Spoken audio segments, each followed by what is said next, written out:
Hi, I'm Carol Alt. Don't go anywhere because Profiles will be coming right up.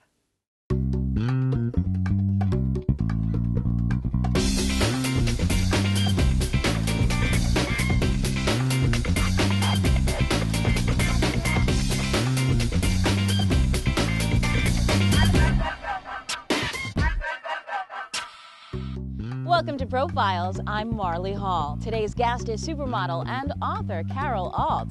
Playboy magazine once called Carol the most beautiful woman in the world.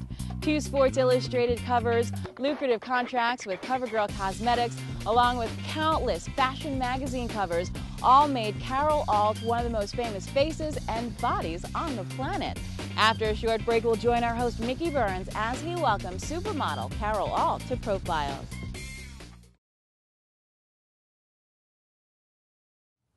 Welcome back to Profiles. In 1994, at the age of 34 and her career in full throttle, Carol Alt found herself run down and not feeling well on a regular basis. She turned to raw organic eating that would become her life's passion. Carol has written a couple of books on this eating lifestyle and recently released her first novel titled Model Incorporated. Both subjects have become the foundation for Alt's lasting success. So let's join our host Mickey Burns on location from Ashford and Simpson Sugar Bar in the heart of New York City as he welcomes the beautiful Carol Alt to Profiles.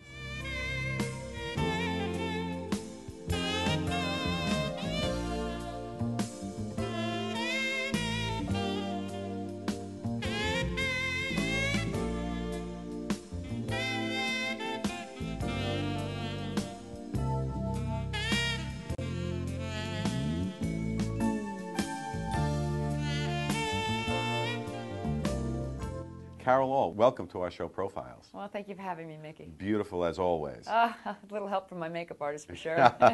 Now, for our viewers, you're one of the most famous faces and bodies on the planet throughout the 80s and 90s, and you're still going strong, and you have been a great example of being multi-dimensional. You've done everything. Yeah, well, you know, when I first started modeling, I remember my father saying to me, save every penny, don't buy too much clothing, it all goes out of style, you can only sleep at one bed at a time, so not too many houses, not too many pairs of shoes, put your money away at 25, it's over.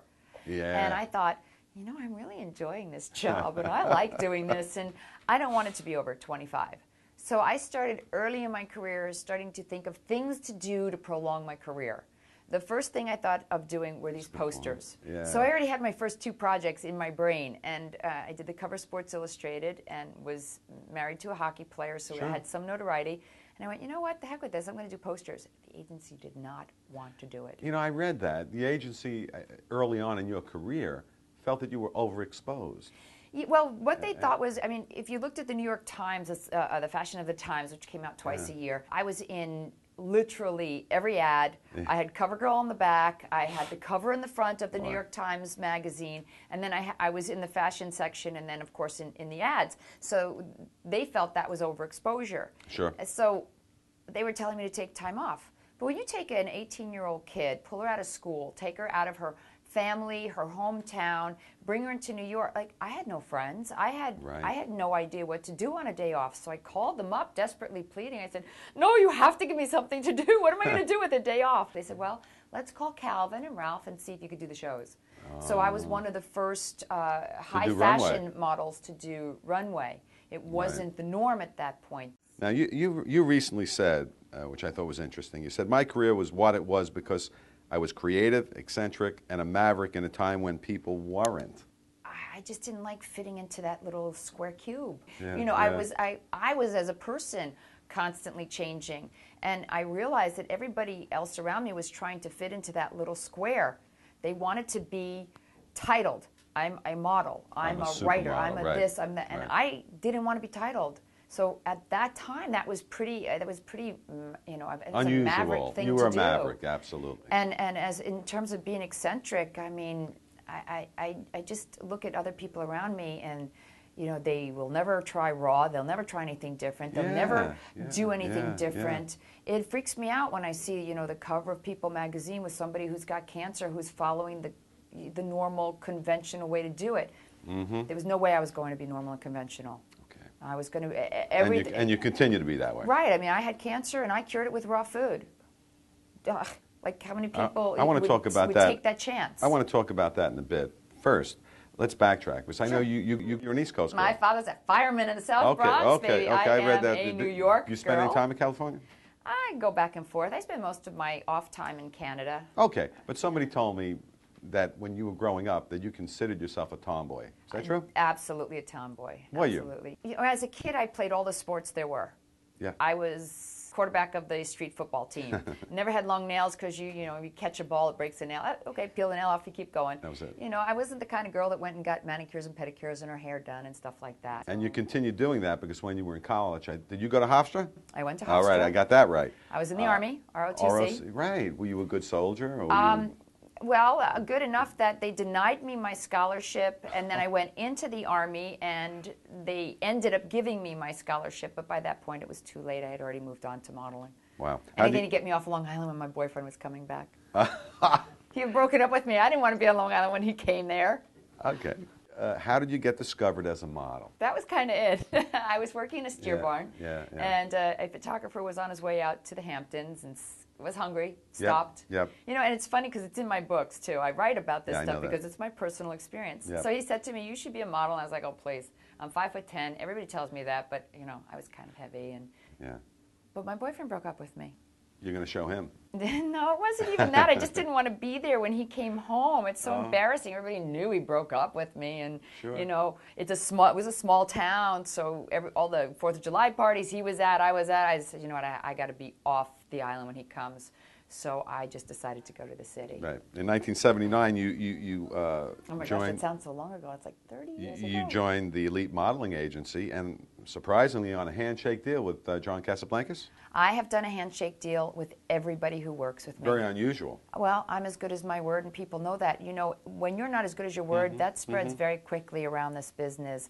Not for a movie, of course, because you have to sign for insurance purposes and everything. Of course. But my agents, my managers, my publicists, everybody who's worked with me around the world, it has always been a handshake deal. Good for you. And I pay people, and they're shocked when I pay them. I paid a girl on the Playboy that, you know, she made a deal for me 10 years ago. Yep. And 10 years ago for the Playboy wasn't right for me. Like at 30, it's easy to be fabulous looking. It's hard to be fabulous at 50, you know, at 48 or 45. So when I did it, she had done the original deal. I paid her on it. She was like, "You sent me a check. What is this check for?" I was like, "Because that's your percentage of the deal that you made for me 10 years ago." And you're keeping your word. Simple as that. She didn't even ask. But Simple as that. I think it's very important. So yes, I've done everything on a handshake deal. I did want to mention that your face has been appeared on the cover of more than 700 magazines. That's got to be some sort of record, I would think, right? You know what? I don't know. I don't even know if it's the truth or not. I know my father lost count when my father died in '83. Yep. And that was only 3 years into my career, and he lost count at 250, I think. Right. He had 250 covers in his collection. He did. Yeah. The thing is that you shoot for this cover here, Right. or you shoot for that photo shoot for the inside. And I mean, I shot 8 covers for Vogue one day. Yep. It turned out to be 11 covers for Mademoiselle. Oh. I mean, I had an Egyptian magazine cover. I had an Israeli magazine cover. It's amazing, and you know, people send them to you if they see them. How many do you have? I mean, do you have close to 700? Do you have 500? Did you save them? I tried to. You know, this was all before it was digital, so. You're currently celebrating the release of your latest book, and it's not your first, and we're going to talk about some of your other books as well, called Model Incorporated. And the book is a novel. Is this your first novel? This is my second novel, but but it's a series. Okay. It's a series of novels. The first book was called This Year's Model. Oh, okay. And then because she became a successful model, and in the first book, she's now incorporated. Got it. So the point is that the reason I wrote this was Yes. because I sat down with an agent one night for dinner, and he was like, you know, the modeling industry has changed so much. First of all, these girls come in, they have no heroes. They don't have anybody, you know, they come from small towns in the Eastern Bloc. They do anything to get out of there. They'll do anything to model. They get used and abused and kicked out. And in my own small brain, I went, you know what, I need to write kind of a how-to book, but nobody wants to listen to a 45-year-old woman tell an 18-year-old girl how to, even though I've been in the industry for 30 years. And I thought, but maybe they could feel some kind of empathy with a character that's her age, but with my knowledge of the industry. Nice slant. And the book does illustrate, how to get to the top, but I felt more importantly, how to stay there. That's the thing. I mean, all right, it's hard to get to the top. It really is. Right. But some of these girls get to the top and they think it's about snorting coke or, doing this photographer or, doing that. Yep. And I've always found, and I believe it holds true today, that if you have a moral compass and you stay with that moral compass, that people always gravitate towards people with integrity.